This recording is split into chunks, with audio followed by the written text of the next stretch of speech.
If you're new to Christ, watch this.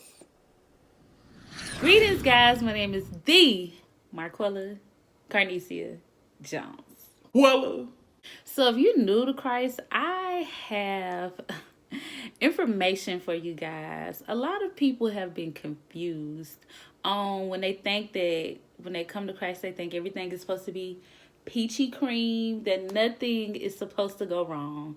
Like everything is all sunflowers and yellow roses. It's not. So with that being said, I'm going to walk you through what happens when you come to Christ, okay? I kind of touched on this passage in my last video, but we're going to go back to it just so you can remember. Starting in Matthew at the end of chapter 3, going all the way to the chapter 4, verses 1 through 11. It's talking about when Jesus first got baptized. So in my last video, I said when Jesus first came on the scene, I ain't mean that, y'all. I was like, I'm bugging or something. when he was baptized. Jesus was baptized by John the Baptist. And once he was baptized, like the heavens opened up. behold, this is my son, okay? My son, yo. From there, Jesus was led into the wilderness to be tempted. He was fasting for 40 days and 40 nights. While he was in the wilderness, the devil tempts him 3 times, and Jesus passed all of that. He didn't give in to none of those temptations. So once he was done being tempted, the angel spoke to him. They ministered to him. Jesus started teaching and healing people. Let's go back because I don't know if all of that just went over y'all heads or whatever, but we're going to break it down. I got 5 points for y'all. The first thing that I noticed was that Jesus was baptized. For people that are non-believers that come into the faith, you may come in and you may acknowledge that you're saved now or you get baptized, whatever way you may do it. When Jesus was baptized, notice that God spoke and said, "This is my son." When you come into the faith, God will acknowledge you as his own. So you're no longer the devil's child. Save from the pits of hell. You have acknowledged the Most High. We rejoice over that one sheep that was lost and now has been found. And with everything going on with the coronavirus right now, we're just hoping that we get a lot of people into Christ. Real believers. First coming to Christ, Woohoo! Let's rejoice. But wait, there's more. a lot of people think at this point that we just come in and that everything is supposed to be all sunflowers. It's not. It doesn't work like that. Which leads me to my second and third point. My second point was that Jesus was led out into the wilderness to be tempted. I look at the 2 words wilderness and tempted.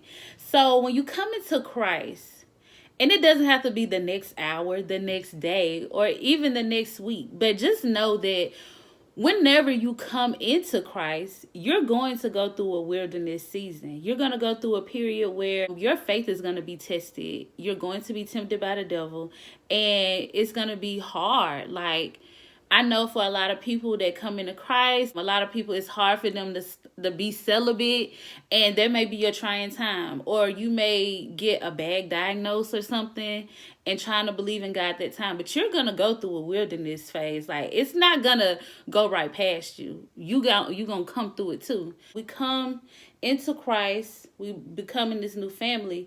We start to get tempted by the devil to go back to our old ways.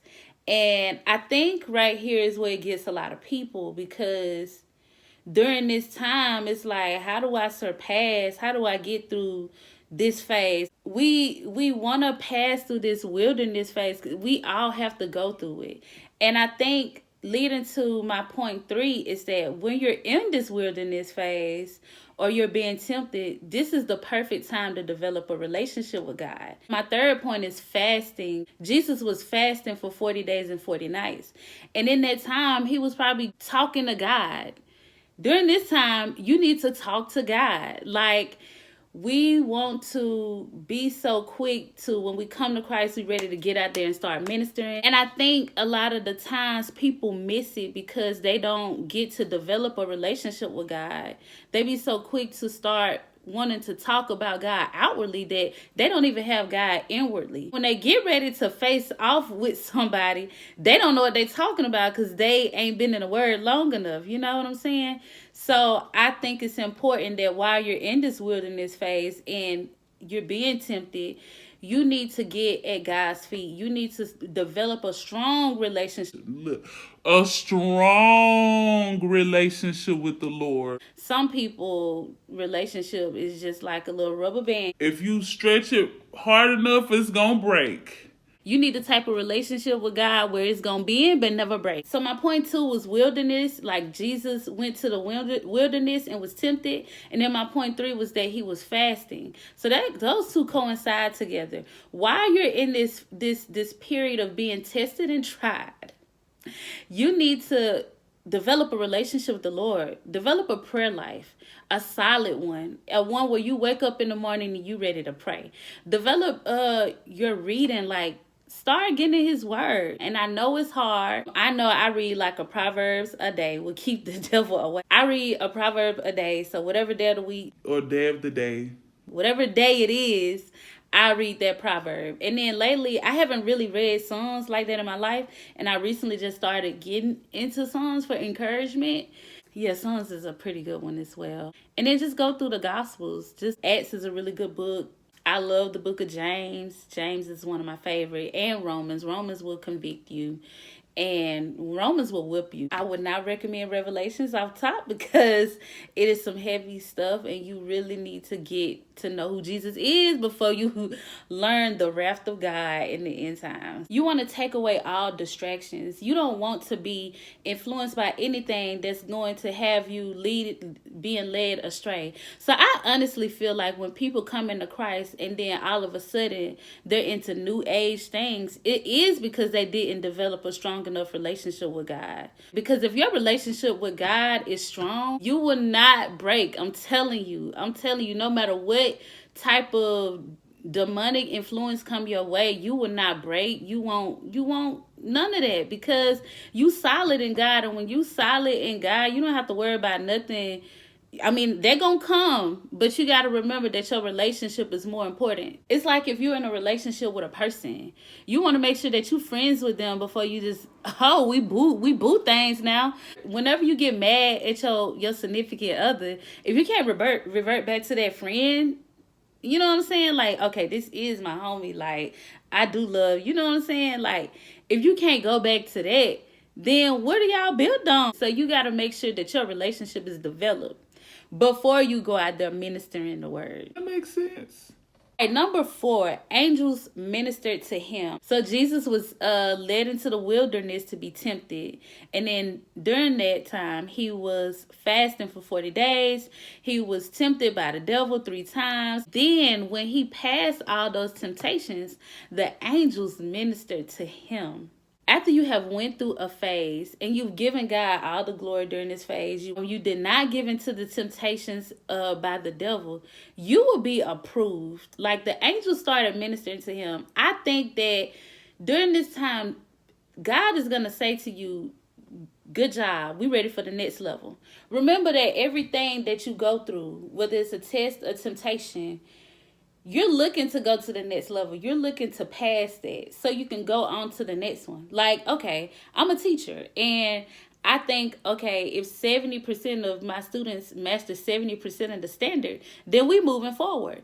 Anything less than that, we need to go back and see like, what do I not teach correctly or what did they not understand? So we got to go back and say, okay, let's scale back and revisit this.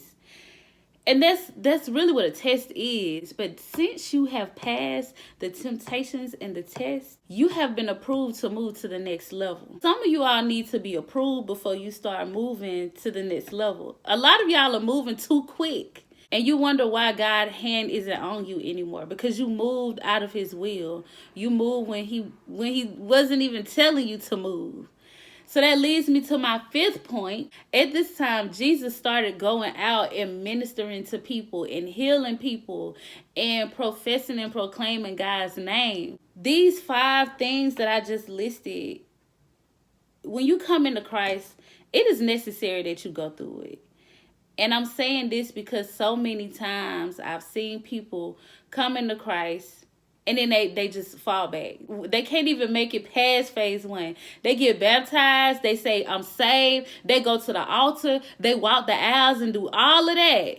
But then they don't want to go through the temptation, the wilderness. They don't want to get a relationship with God. And then you wonder why you can't go out there and minister. You wonder why you can't do the things that God done called you to do it. But you ain't got the courage enough to do it because you scared. Your faith ain't strong enough. And so it's important that you go through it. Let me tell you something. Jesus had to go through it, okay? Jesus was not exempt. He had to go through a wilderness phase. Jesus, he is God in human form. And for him to humble himself all the way down, to be tempted by the devil, and fast to get at his Father's feet. It's beyond me that some of y'all are too bougie or not humble enough to go through this phase. how dare you? Every kingdom person you will talk to, they'll tell you, I done been through the fire, done been through the storm. I done been through it. That right there is what will lead you to having your relationship stronger. Then you'll have a reason to minister. You look at all the people that have successful ministries or ministries in general, and you want to know what they went through. A lot of people want to know and want to be like other folks, but they don't want to take the journey. And trust me, this journey is hard. Like, okay, I can't do the things that I used to do. I can't say the things I used to say. I can't cuss people out like I used to. Even though I never really just cuss people out. Some of y'all, y'all was really going in on folks. You really can't. You got to change your life. You really do, because you literally denying yourself. You're denying yourself and you putting on the cross. Oh, Lord. So I hope this video has helped you guys. Let's just remember that when we come into Christ, it's all peachy and cream. But, remember that you have to go through the wilderness. You got to get at his feet, develop a relationship with him, so then that the angels can minister to you, so then you can minister to the people, okay? With that being said, let's get this word out here, guys, into all All. have heard. Peace and love, y'all.